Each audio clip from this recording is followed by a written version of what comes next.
कृष्ण कृष्ण हरे हरे। सद्गुरुनाथ महाराज की जय। वंशी विभूषित करान्नवनीरदाभा पीतांबरा दरुण बिंब फलाधरोष्टा पूर्णेन्दु सुंदरबिंब नेत्रा कृष्णात् परम किमपि तत्त्वमहं न जाने। शास्त्रं शारीरक मीमांसा देवस्तु परमेश्वरः आचार्यः शंकराचार्यः सन्तु मे जन्म जन्मनि।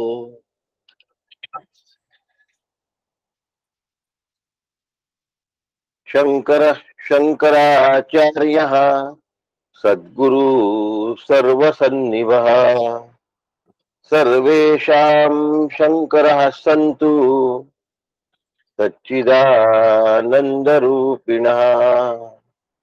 ज्ञानदं सद्गुरुं शान्तम् अज्ञानारण्यदाहकम् नमाचार्यम्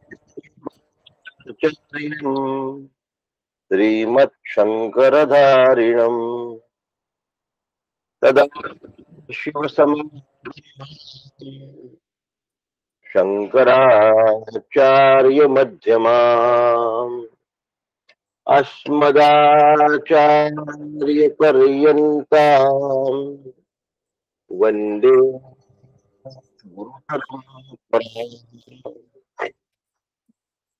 वन्दे गुरुपरंपराम्। सद्गुरुनाथ महाराज की जय। परम पूज्य सद्गुरु डॉक्टर काका यांच्या चरणी शिरसाष्टांग वंदन करतो। परमपूज्य मंदाताई गंधे यांच्या पायी लोटांगण घालतो। परम आदरणीय नीलाताई दातार यांना नमस्कार करतो। भगवत स्वरूप आपणा सगळ्यांना वंदन करतो आणि आजच्या विषयाला प्रारंभ करतो। प्रारंभ करण्यापूर्वी आपण सगळे मिळून शांतीपाठ म्हणूया आणि त्यानंतर विषय सुरू होईल। हो सहनावतु सहनौ भुनक्तु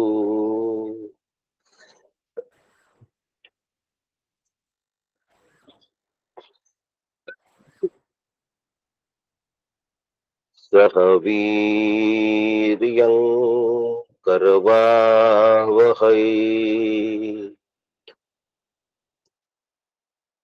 तेजस्विनावधीतमस्तु मा विद्विषावहै।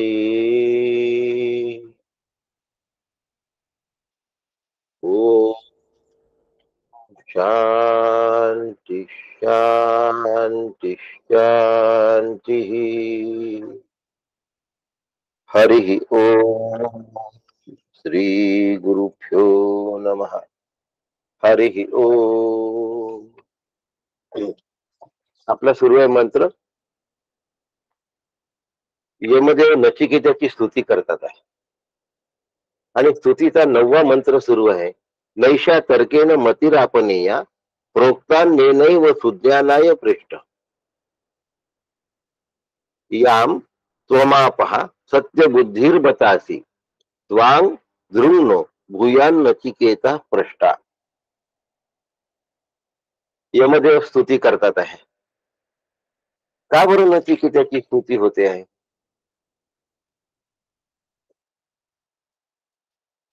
आत्मा अनुभव्य नाही हे नचिकेताला माहिती आहे, म्हणून तो श्री गुरूंकडे आत्म्याबद्दल चौकशी करतो आहे।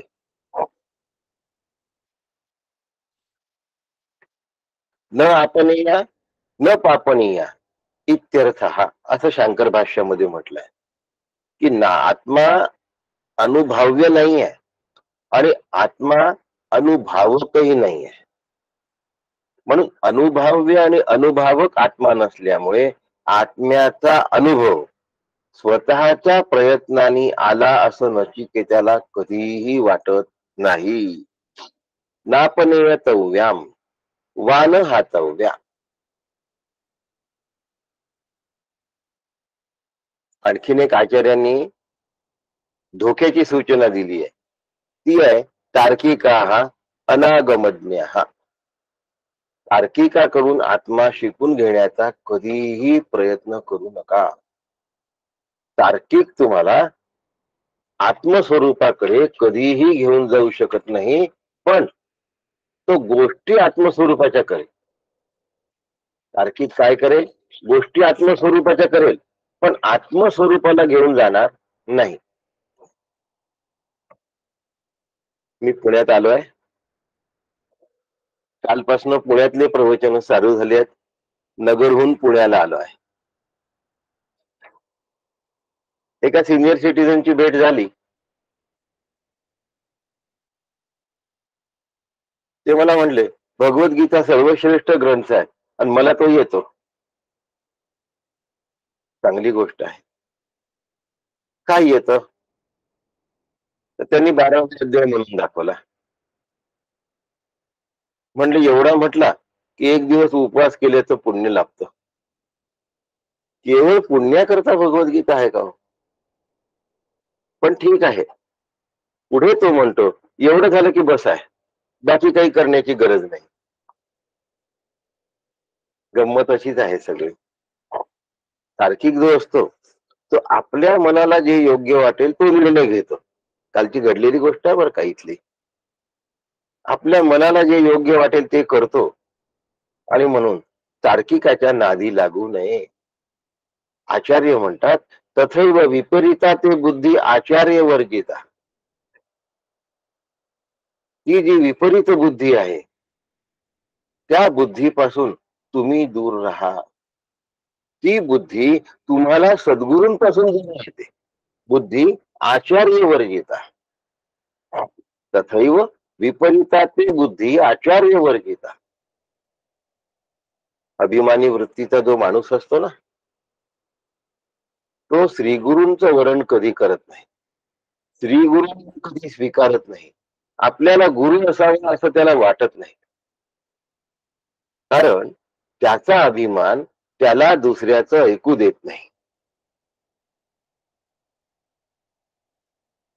त्याचा अभिमान त्याला दुसऱ्याचं ऐकू नाही देत. तथैव विपरीता ते बुद्धी. त्याला विचारा तुम्ही, अहो तुम्ही गुरु नाही केला का हो? तो म्हणतो तसा कोणी योग्य गुरु मिळालाच नाही. असं आहेत की काही चांगले लोक, मला तशी जरूर भासली नाही. पुढे म्हणावं का नाही भासली? अहो गुरुची आवश्यकता नसते. आपण मनापासून देवाचं केलं की नाही, मग अजून काय देव आपल्याला वेगळं करायला सांगणार आहे? देवाला फक्त भाव हवे असतात, ते आपल्याजवळ असतातच. मग गुरु करण्याची काय गरज आहे? आणि मग त्यानंतर जर वेळ आली तर तो म्हणतो मला प्रेरणा होईल त्यावेळेला मी बघेन. देव सगळ्यांकडे लक्ष देतो, मग तो माझ्याकडे पण लक्ष देईल. सगळ्यांना ज्ञान तो देतो तर मला सुद्धा ज्ञान तो देईल. मग मला वेगळ्या कोणाच्या उपदेशाची गरजच काय आहे? मी असे लोक पाहिले आहेत अगदी जवळून, की ज्यांनी गुरु केला पण गुरूंचं कधीच ऐकलं नाही. असे असंख्य लोक पाहिले. सद्गुरूंना भरलं, सद्गुरूंना स्वीकारलं, पण फक्त अनुग्रहाच्या प्रक्रियेपुरता. त्यानंतर आपलीच रेंगरेंग आयुष्यभर चालवली. सद्गुरू पुढे सुद्धा तेच केलं. खरंच सद्गुरूंची गरज आहे का हो? अहो अंतःकरणामध्ये राग द्वेष मत्सर जेव्हा उफाळतात अंतःकरणाचा प्रतिक्रियांचा परिणाम जेव्हा सुखदुःखामध्ये होतो, तेव्हा ते घालवण्यासाठी स्वतःची बुद्धी म्हणजे मलिन बुद्धी, स्वतःची भ्रमिष्ठ बुद्धी कशी मदत करेल? अज्ञानांधकारामध्ये तू स्वतः खितपत आहेस, म्हणून तुला रागद्वेष आणि दुःख आलेलं आहे, आणि तरी सुद्धा तू तुझा अहंकार घालवू शकशील, हे कसं शक्य आहे? या व्यक्तीच्या आतमध्येच कामक्रोधाची आग लागली आहे. कशी आहेत होते? महाशनो महापापमा. कामक्रोध कसे आहेत? महाशनो महापापमा. अतिशय पापी आहेत, अतिशय खादार आहे, अतिशय पापी आहे आणि अतिशय खादार आहेत.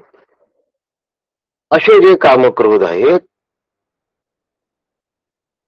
त्या कामक्रोधांना आतमध्ये ज्याने वाव दिला, म्हणजे जो आतमध्ये सुडाने पेटला आहे, क्रोधाने भडकला आहे, कामाने उफाळला आहे, तो स्वतः आपल्या आतमध्ये परमशांती निर्माण करून घेऊ शकेल का? तो आपल्या मनातला मळ धुवून घेऊ शकेल का? तो आपल्या मनावर आलेला अज्ञानाचा पडदा दूर करू शकेल का? नाही ना करू शकणार. मग म्हणून म्हणतात, प्रोक्तान्येनैव सुज्ञानाय प्रेष्ठः. अनन्यत्व प्राप्त झालेल्या जर ते शिकवलेलं आहे, मग ते समजण्यास अत्यंत सोपं होऊन जातं. हे नचिकेता, तू अनन्यत्वाने मला शरण आलाय. तू स्वतःच्या भरोशावर, स्वतःच्या अहंकाराच्या भरोशावर नाही राहिला. म्हणून तार्किकापासून भिन्न असलेली बुद्धी तू प्राप्त करून घेतलेली आहे, आणि म्हणून अनुभवलेल्या आचार्यांकडून तू सम्यक ज्ञान प्राप्त करून घेण्या योग्य आहे. आचार्यवान पुरुषो वेदः.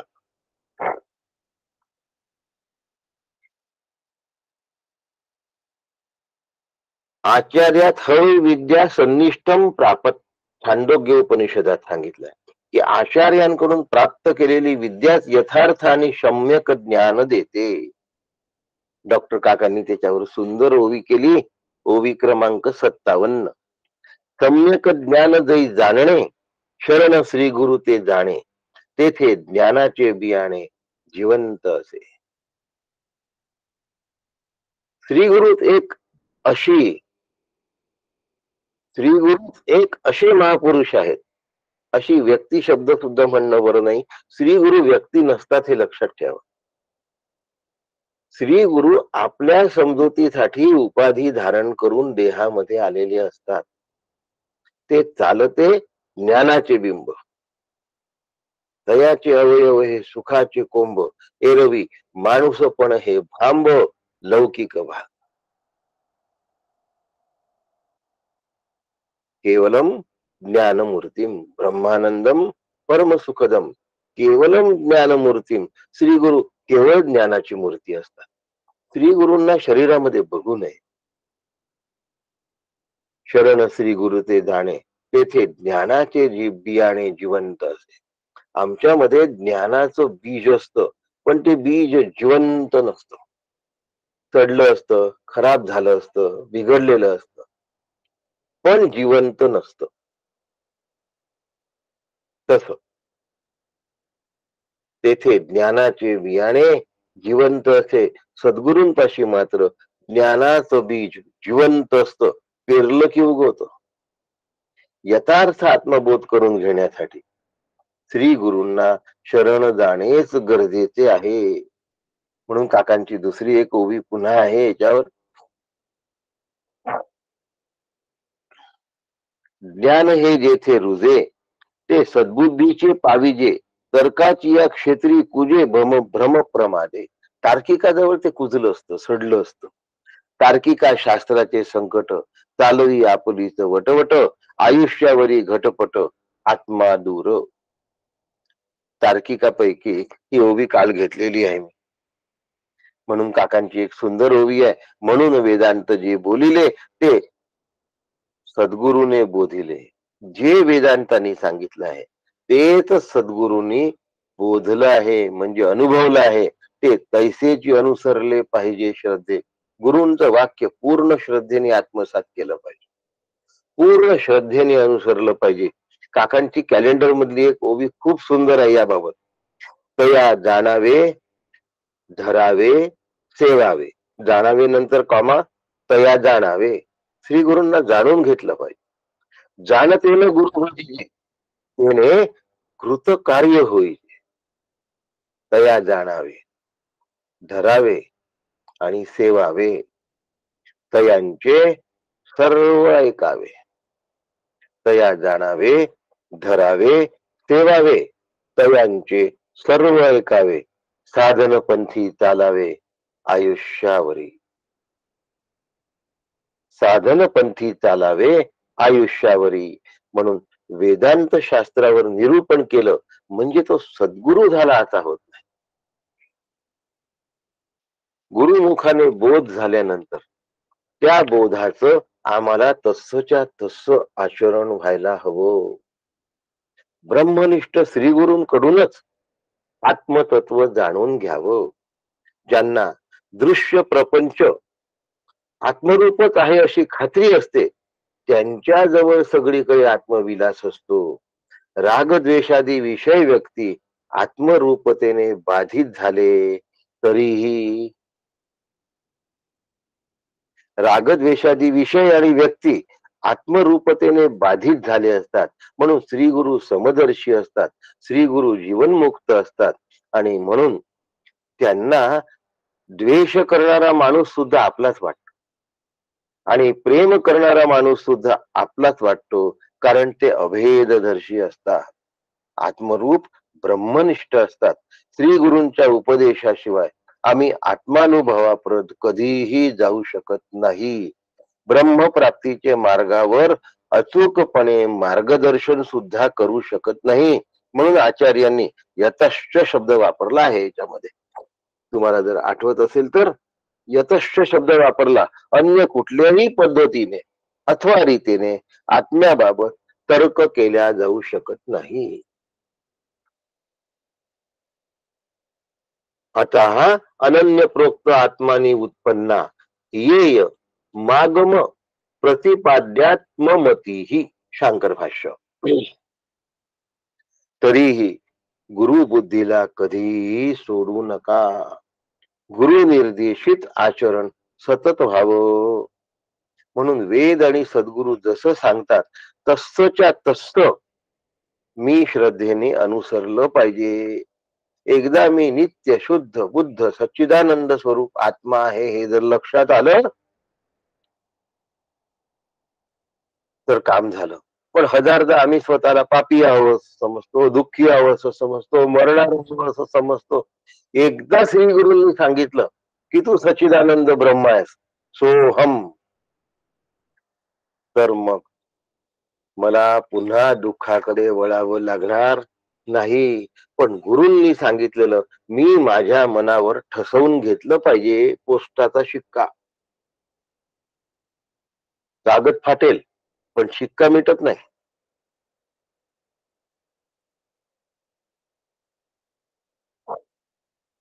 शत्रू दुश्मन यांना जर पापी मानशील तर तू द्वेषामध्ये हरवशील, आणि मित्रांना जर तू पुण्यवान मानशील तर तू प्रेमामध्ये विरघळशील. द्वेषामध्ये हरवणं ही गुन्हा आहे आणि प्रेमामध्ये विरघळणं सुद्धा गुन्हा आहे. म्हणून असं जर करत राहिला तर चारदा हसशील आणि चारदा रडशील. पण ब्रह्मनिष्ठ श्री गुरूंकडून जर समजून घेतलं, स्वरूपाकारता अनुभवली तर हसणं आणि रडणं तुझं कायमच संपेल. आपल्या मनाने परमार्थातून वाट काढता येत नाही. श्री गुरूंशिवाय दुसरा पर्याय नाही. रेशमाचा किडा असतो, उत्तम प्रकारचा रेशीम तो आपल्या थुंकीद्वारे काढून गुंफतो. पण काय होतं, शेवटी तो त्या धाग्यामध्येच मरतो. त्या गुंतावळ्यातून रेशमाचा किडा बाहेर पडू शकत नाही. म्हणून स्वबुद्धीच्या जंजाळामध्ये, सुखदुःखामध्ये ते मरतात. म्हणून तार्किको ह्य नागमद्याः स्वबुद्धी विकर परिकल्पितम यच्चिन किंची देव कथयती कल्पयती च. म्हणून तार्किक आपल्या बुद्धीचं जाळं विणता, आपल्या बुद्धीनीच चालत राहता आणि त्यानंतर मग त्या जाळ्यामध्ये स्वतः फसता. म्हणून प्रोक्तांनी नाही सुज्ञानाय प्रेष्ठा. ब्रह्मानुभवी सद्गुरु ज्या वेळेला उपदेश देतात की तू ब्रह्म आहेस, सोहम तत्वमसी, तू द्रष्टा साक्षी ज्ञानस्वरूप आत्मा आहेस, तू देश काल वस्तू अवच्छिन्न अधिष्ठान साक्षात आत्मा आहे. ब्रह्मरूप सद्गुरूंचे शब्द फार लवकर कळतात, कारण ते शब्द अनुभवातून आलेले असतात. ते सांगतात की तू साक्षी आहे. वजन, उंची, जात, वय, गरिबी या सगळ्या उपाध्या आहेत. तू प्रत्यक्ष ब्रह्म आहेस, तू साक्षात आत्मा आहेस. याम त्वमापहा सत्य धृतीर्बतासी. तुझी धारणा सत्यपूर्ण आहे. माझेवर देण्यासाठी तू सत्य धृतीस प्राप्त झालेला आहे. मी तुला वर देण्यासाठी तू योग्य आहेस, कारण तू सत्य धृतीर्बसासी. काय म्हणतात, याम त्वमापहा सत्य धृतीर बतासी. हा, तुझी धारणा सत्यपूर्ण आहे नचिकेता. माझे वर देण्याने तू सत्य धृतीचा पाठपुरावा करून ती टिकवून ठेवली, ती सोडून दिलेली नाही. तुझ्या बुद्धीने सत्यत्वाची धारणा केली आहे. आता यमदेव नचिकेताला म्हणतात आहे, म्हणजे मी असं असलं पाहिजे असं माझे श्री गुरु मला सांगतात, असा विचार मनात आला पाहिजे. माणूस चालता चालता चालतो, पाय घसरतो, पडतो, बोलतो, शब्द विसरतो, बोलता बोलता शब्द चुकतो, म्हणता म्हणता चूक म्हणत बसतो. तुम्ही काय धरून ठेवलं पाहिजे आणि बुद्धीने काय धरून ठेवलं आहे, याच्यावरून तुमची ओळख होते. तुकोबा म्हणतात, जागृती स्वप्नी पांडुरंग. आम्हाला स्वप्नात काय दिसतं हो? पांडुरंग सोडून सगळं दिसतं. आणि जागृतीत काय गप्पा होतात हो?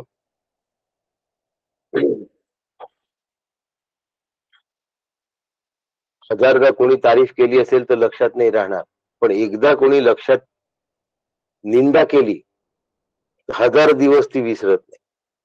हजारदा कोणी तारीफ केली असेल तर ती लक्षात राहत नाही, पण एकदा जर कोणी निंदा केली असेल तर ते बोचरे काटेरी शब्द मनामध्ये रुतून बसतात, निघता निघत नाही, कायमचे स्मरणात राहतात. म्हणून सहसा आणि सहजासहजी ते टोचणी माणूस विसरत नाही.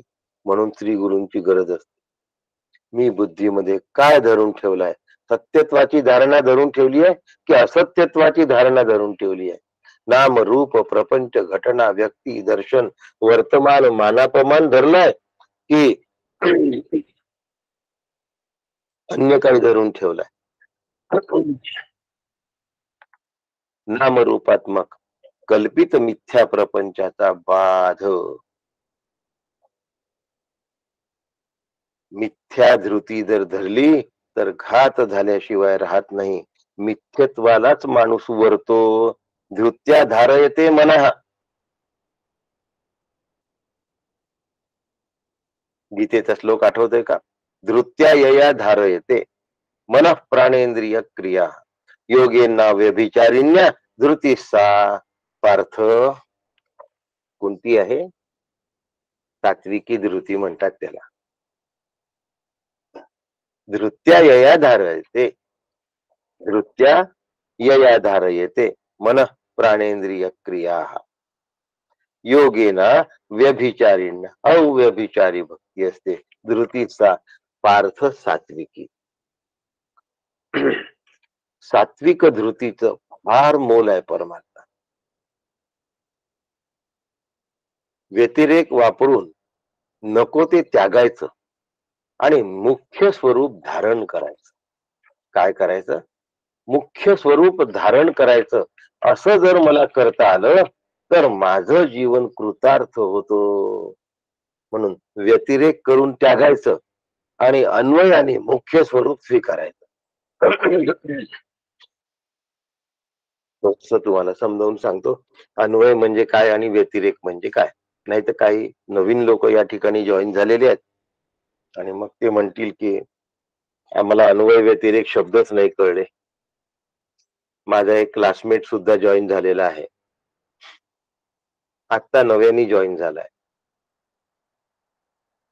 काही नवीन लोकांकरता अन्वय म्हणजे काय आणि व्यतिरेक म्हणजे काय असं सांग.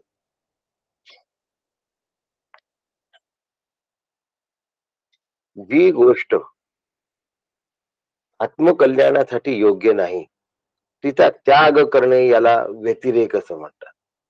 जी वस्तू मिथ्या आहे त्याचा त्याग करणे याला व्यतिरेक असं म्हणतात.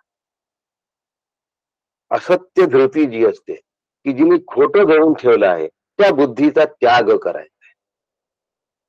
सुंदर उदाहरण आहे त्याचं. मनोबुद्धी अहंकार चित्त आणि नाहम. मी मन नाही, मी बुद्धी नाही, मी अहंकार नाही, मी चित्त नाही. न च श्रोत्र जिव्हे न च घ्राण नेत्रे न च व्योम भूमीर न तेजाहा न वायू. या सगळ्या गोष्टींचा त्याग याला व्यतिरेकी बुद्धी असं म्हणतात. चिदानंद रूप शिवोहम शिवोहम याला अन्वय बुद्धी असं म्हणतात. मी सच्चिदानंद स्वरूप आहे, मी शिव स्वरूप आहे, मी ब्रह्म स्वरूप आहे, मी सर्वत्र काय झालो आहे, व्यापलेलं आहे, याला अन्वय बुद्धी असं म्हणतात.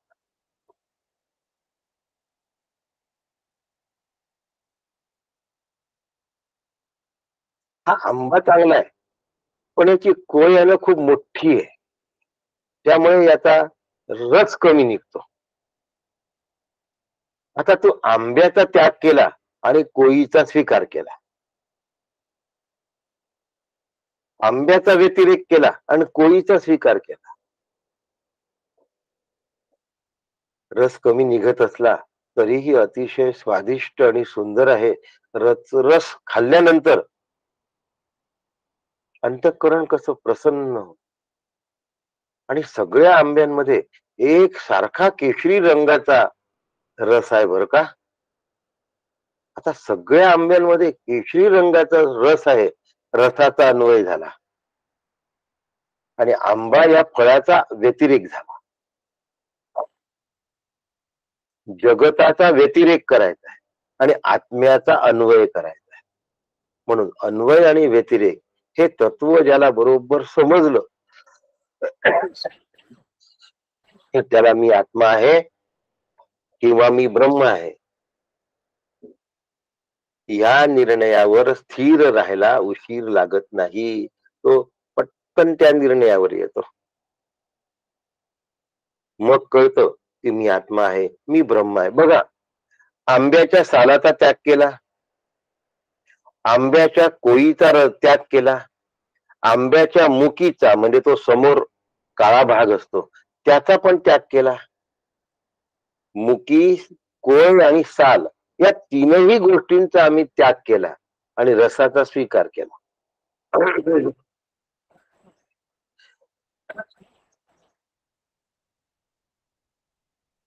एकदा अन्वयाची सवय लागली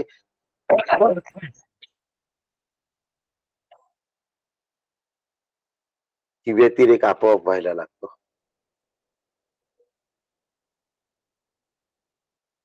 एकदा अन्वयाची सवय लागली की व्यतिरेक बरोबर व्हायला लागतो. मी सद्रूप आहे असं लक्षात आलं की मी देह आहे हे विसरून जातो. मी मदोबुद्धी प्राण आहे हे विसरून जातो. मी हात पाय नाक कान डोळे आहे हे विसरून जातो. मी आत्मा आहे, मी आत्मा आहे, मी आत्मा आहे, याला अन्वय असं म्हणतात. तुम्ही नाम घ्या, ध्यान करा किंवा तत्वज्ञान घ्या, पण मी आत्मा आहे या बुद्धीला सोडून तुम्ही राहू शकणार नाही. तुम्हाला याच्यापासून दूर राहणं शक्य नाही. कारण या सगळ्या गोष्टी आत्मतत्वावर आहेत आधारित.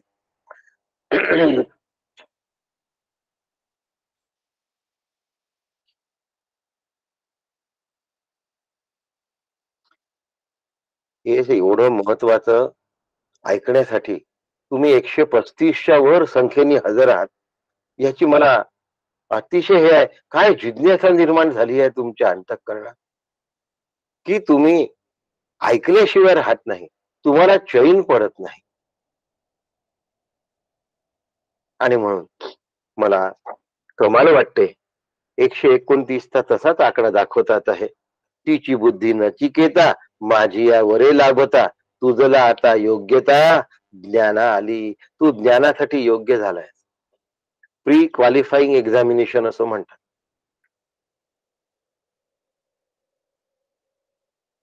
तुम्ही 12वीत कितीही पर्सेंटेज मिळवलेलं असलं तरी त्यानंतर इंजिनिअरिंग किंवा मेडिकलला जायचं असेल तर तुम्हाला पीईटी किंवा पीएमटी द्यावी लागत असे. आत्ताचं काय मला माहिती नाही. त्याला प्री क्वालिफाईंग एक्झामिनेशन असं म्हणतात. लॉ सुद्धा तुम्हाला जर भारतामधल्या मुख्य 10 कॉलेजेस मध्ये करायचा असेल तर तुम्हाला प्री क्वालिफाईंग एक्झामिनेशन द्यावी लागते त्या 10 कॉलेजेस करता. आणि म्हणून इथे सुद्धा नचिकेता प्री क्वालिफाईंग एक्झामिनेशन मध्ये पास झाला आहे. तुझला आता योग्यता ज्ञान आली. प्रत्येक गोष्टीमध्ये योग्यतेचा निकष तपासला जातो हे लक्षात ठेवा.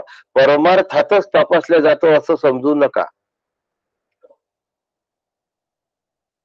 आपल्याला भांड्यामध्ये दूध घ्यायचं आहे तर आपण स्वच्छ भांड बघतो की खराब भांड चालतं, की ज्या भांड्याला अन्नाची कण लागली आहे अशा भांड्यामध्ये आपण कधी दूध घेतो का? नाही. आपण स्वच्छ भांड्यामध्ये दूध घेतो. स्वच्छ भांड्यामध्ये दूध घेत असताना सुद्धा दूध घेण्यापूर्वी त्या भांड्यामध्ये थोडं पाणी टाकून त्या भांड्याला आतून हात फिरवतो. त्याला विसळणे असं म्हणतात. आणि त्यानंतर ते पाणी फेकून देतो आणि मग त्या स्वच्छ जरा सुद्धा धुळीचा कण नाही अशा भांड्यामध्ये दूध घेतं. म्हणजे ते दूध नासत नाही. ते त्या भांड्याची प्री क्वालिफाईंग एक्झामिनेशन आहे की दुधाकरता हे योग्य आहे की नाही. त्या भांड्याला वास आहे की नाही हे पण तपासावं लागतं. तिची बुद्धी नचिकेता. नचिकेता स्वच्छ सात्विक बुद्धीचा तू कोण आहेस? शिष्य आहेस. कान म्हणतो तो शब्द खरा असं मानणारा तू नाहीये. डोळा ज्या दृश्याला पाहतो ते दृश्यच खरं असा मानणारा तू नाहीये. त्वचा ज्या स्पर्शाला बघते तो स्पर्श खरा. जिव्हा ज्या रसाला चाकते तो रसच खरा. नाक ज्या गंधाला सुंगतो तो गंधच खरा असा म्हणणारा तू नाही. एक विषयाला 5 ज्ञानेंद्रिय चिरफाड करतात, लक्षात ठेवा.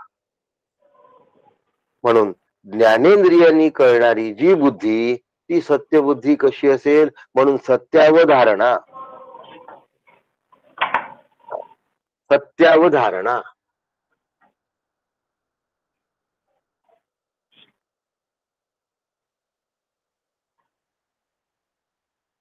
सत्याची अवधारणा. सत्याला घट्ट धरून ठेवलाय अशी तुझी बुद्धी आहे नचिकेता. म्हणून तू सत्य धृती असा आहे. केवळ इंद्रियांना दूर सारून आत्माच सत्य आहे हे जाणणारी जी बुद्धी त्याला सत्य धृती असं म्हणतात. नचिकेता तू आत्मस्थितीला घट्ट धरलेलं आहे. आता तुला अनुभव येणं बाकी आहे. अभितथ विषया धृतिर्यस्य तव सत्य सत्य धृती ही अभितथ विषयात घडलेली वै तथ्य व्यावहारिक प्रातिभासिक स्वप्न सृष्टीत न रमणारी जी धृती त्याला सत्य धृती असं म्हणतात. धृत्या धारयते कोणती धृती आहे ती? धृतीसा पार्थ सारथी.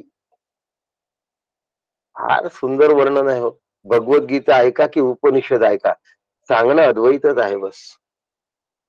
आणि हे अद्वैत सांगत असताना याम त्वमापा सत्य धृतीर्बतासी बत इति अनुकंपयन आह.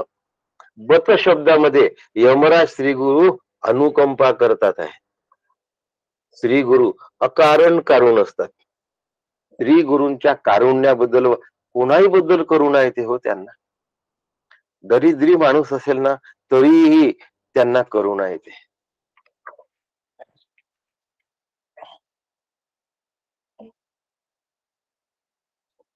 एकदा यवतमाळच्या ज्ञानेश्वर मंदिरामध्ये मंदाताईंचं प्रवचन झालं होतं आणि ते प्रवचन मंदाताईंचं झालं आणि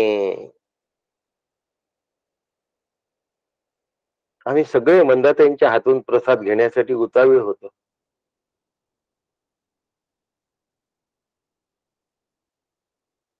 कधी प्रसाद घेता येईल, कधी प्रसाद घेता येईल, कधी प्रसाद घेता येईल. आणि मंदाताई सगळ्यांना प्रसाद देत होत्या.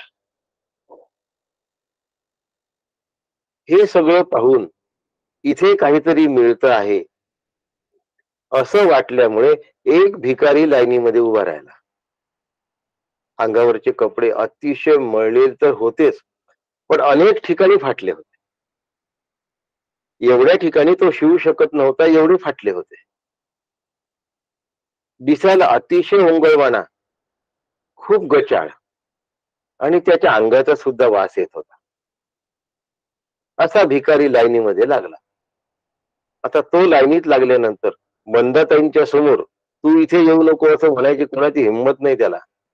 कोणाच्या मनात विचार पण नसेल आला बरं. ज्ञानेश्वर मंदिरातली गोष्ट आहे, शिंदेनगर जवळची. आणि आम्ही सगळे प्रसाद घेत घेत नंबर लावत आलो. मध्येच तो पण होता. आम्हाला सगळ्यांना प्रसाद देऊन मंदाताई एखाद दुसरं वाक्य बोलत असत. एवढ्या गर्दीमध्ये फार बोलू शकत नसत मंदाताई. इतक्या लोकांशी जास्त बोललं तर वेळ किती लागेल.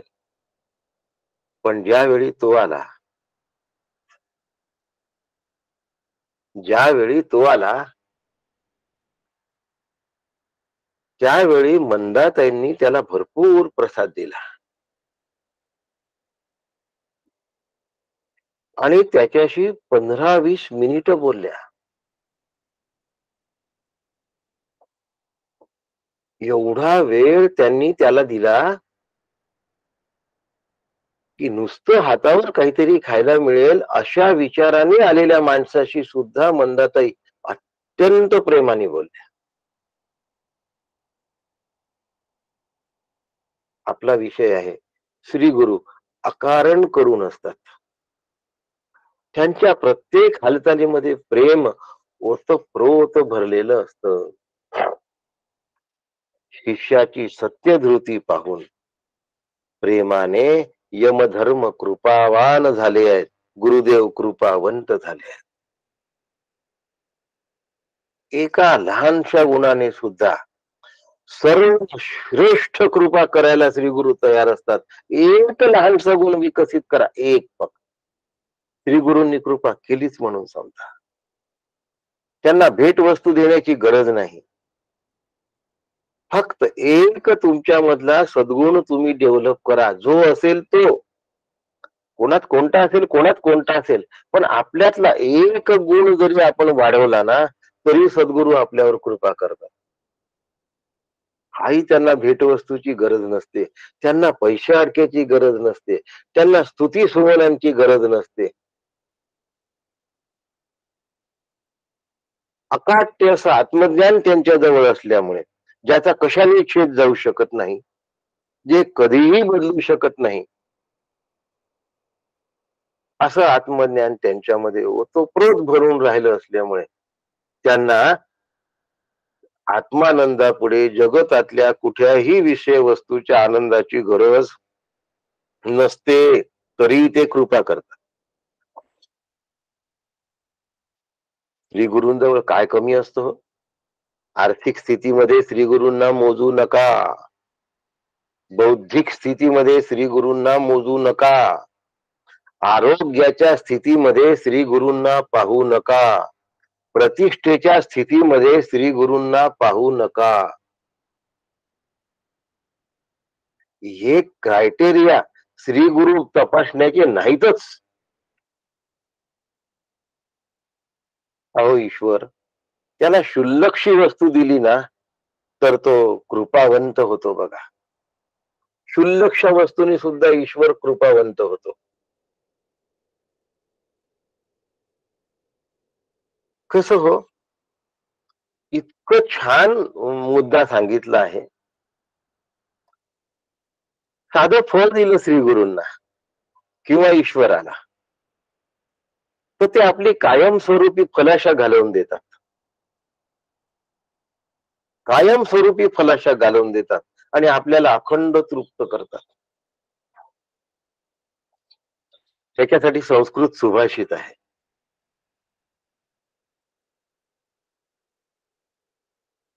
त्याच्यासाठी संस्कृत सुभाषित आहे.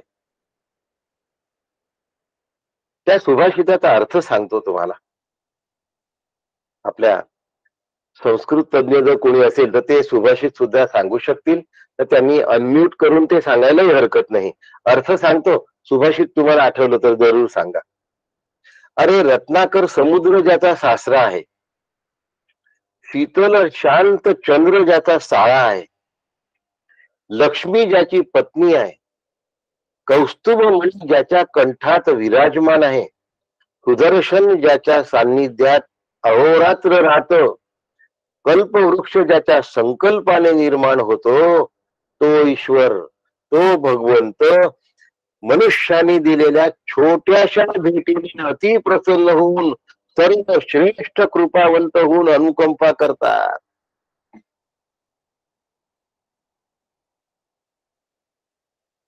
समुद्र सासरा आहे, चंद्र ज्याचा साळा आहे, लक्ष्मी ज्याची पत्नी आहे, कौस्तुभ मणी ज्याच्या कंठी विराजमान आहे, सुदर्शन ज्याच्या सान्निध्यात राहतं, कल्पवृक्ष तो आपल्या कल्पनेने तयार करतो, तो ईश्वर आपल्या जीवानी दिलेल्या छोट्याशा भेटवस्तूने सुद्धा प्रसन्न होऊन आपल्यावर कृपा करतो,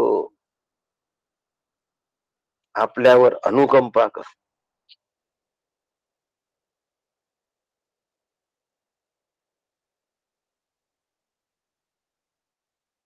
आहे ना कमाल.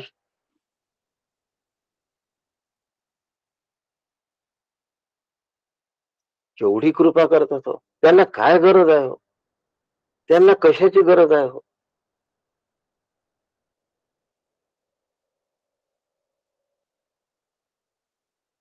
आई त्या मुलाला मांडीवर घेऊन भरवते आणि आई मुलाला घास भरवत असताना ते मूल पाय झाडत असत. त्याच्या लाथा आईला लागत असतात आणि आई हसते आणि पुन्हा त्याला भरवतेच. असं मूल आईसाठी काय करू शकणार आहे हो?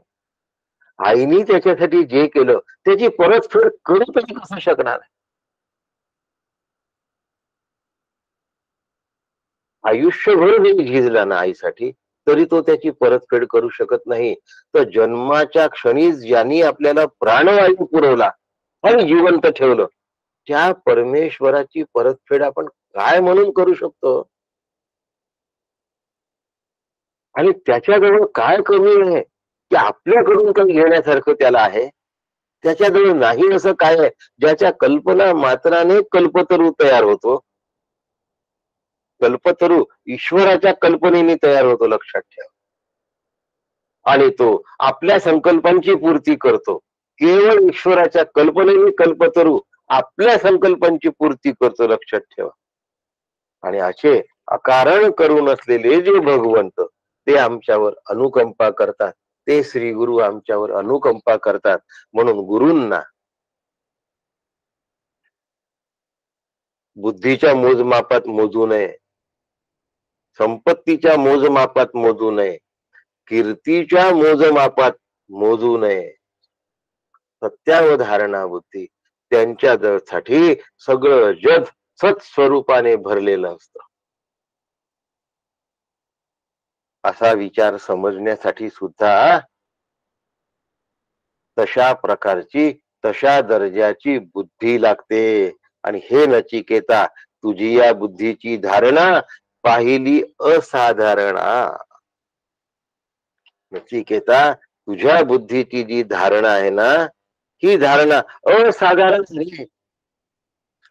करो ऐसेची विचारणा पुढती कोणी. श्री गुरु म्हणतात, म्हणजे यमदेव म्हणतात की नचिकेता,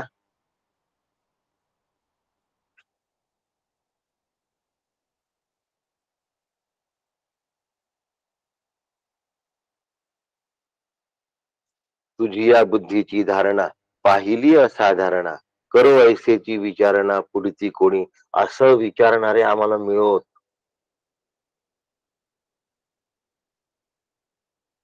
असे विचारणा करणारे लोक आम्हाला मिळवत. काय हो, गुरूंना अपेक्षा आहे बघा, आत्मज्ञानासाठी तरफडणारा आणि श्री गुरूंच्या वचनांवर पूर्ण विश्वास ठेवणारा आम्हाला मिळावा, असं म्हणतात आहे, असं म्हणतात. आणि म्हणून असा शिष्य यमदेवाला लाभला, म्हणून यमदेव उत्स्फूर्ततेने त्याला आत्मज्ञान देण्यासाठी प्रवृत्त झाले आहेत. यमदेव अतिशय प्रसन्न आहे, त्यांची पूर्ण प्रसन्नता. श्री गुरु पूर्ण काम असतात, श्री गुरूंच्या अंतःकरणात कामना नसतात, श्री गुरु प्रसन्न असतात. आणि असे श्री गुरु ज्या वेळेला कृपावंत होतात, त्या वेळेला शिष्याला कशाचीच कमतरता राहत.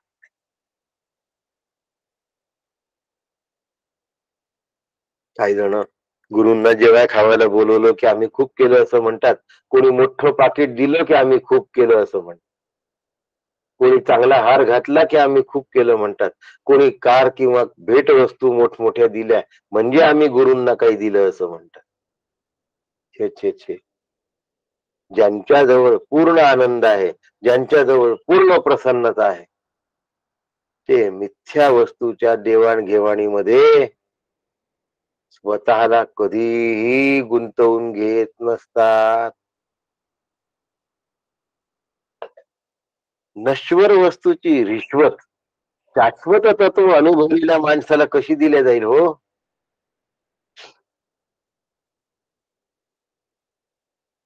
व्यापार या खेळामधला खोटी नोट आणि खोटं गाव बक्षीस जरी देऊन टाकलं तरी तुम्हाला आनंद होईल का कधी.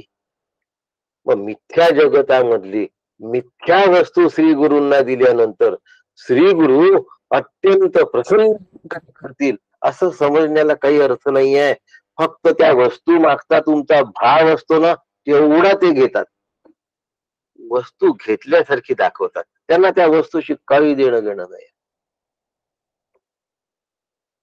त्या वस्तू देत असताना त्याचा जो भाव आहे तो ते टिपतात. लक्षात, भारी वस्तू दिली की स्वस्त वस्तू दिली असं नसतं, पण देवाला सडक्या सुपाऱ्या दिल्या तरी चालतात, भावच नाही आहे त्याचा, तर मग गेलं सगळं कामात. आणि जर भाव असेल तर उष्टी बोर सुद्धा मोक्ष मिळवून देतात हो. केळीचे साल भगवंत खात होते विदुरांच्या घरी, आणि केळी विदुराची पत्नी फेकून देत होती. विदुराला आश्चर्य वाटलं की द्वारकेचे राजे केळी खात नाही तर साल खातात आहे, पण विदुर पत्नीच्या हे लक्षातच नाही कृष्णाकडे पाहिल्यावर की आपण साल देऊन राहिलो आणि केळ फेकून राहिलो. आपण उष्टी बोल असा शबरीच्या मनात कधी विचारच आला नाही. लक्ष्मणाच्या चेहऱ्यावर आठ्या होत्या, पण रामराच्या प्रसन्नतेला जरा सुद्धा होती नव्हती.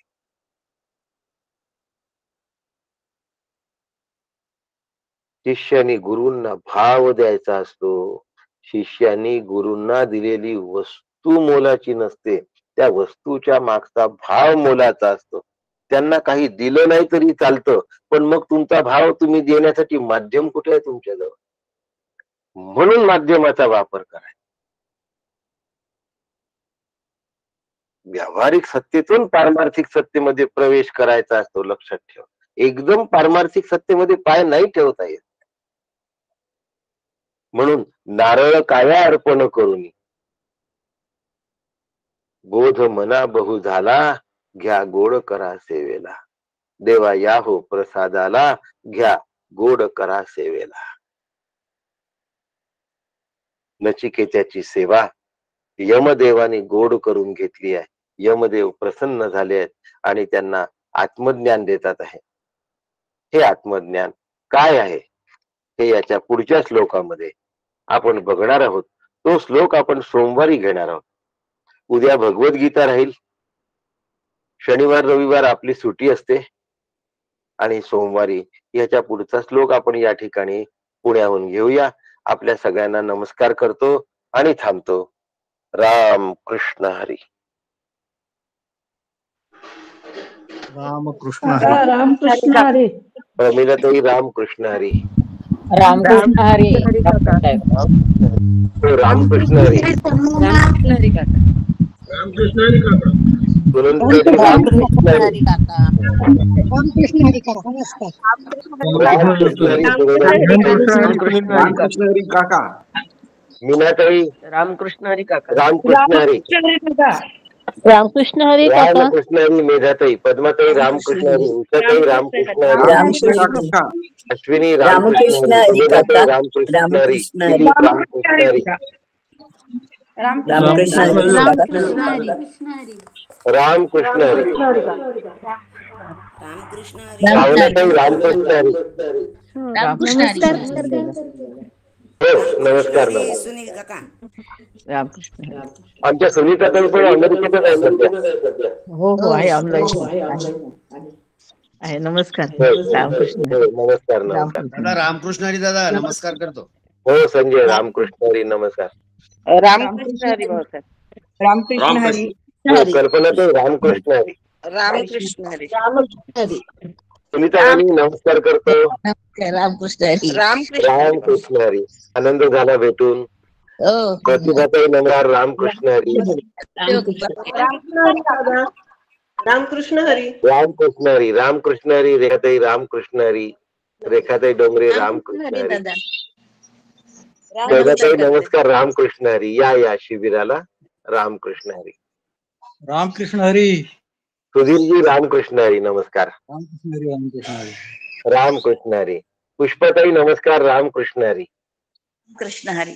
तुम्ही पाठवलेला खाऊ खाल्ला बरं का? हो हो.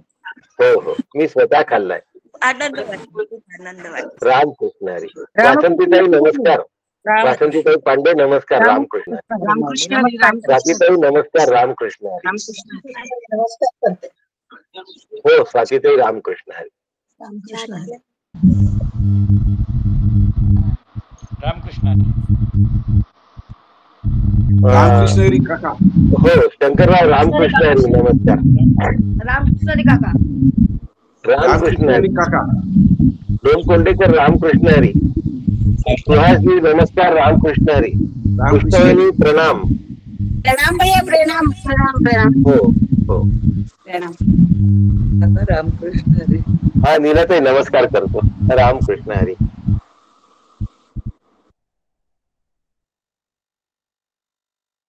राजेश रामकृष्ण हरी.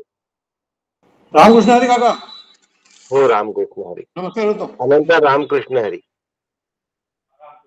एका मुकुंदाला पण ते याच्यावर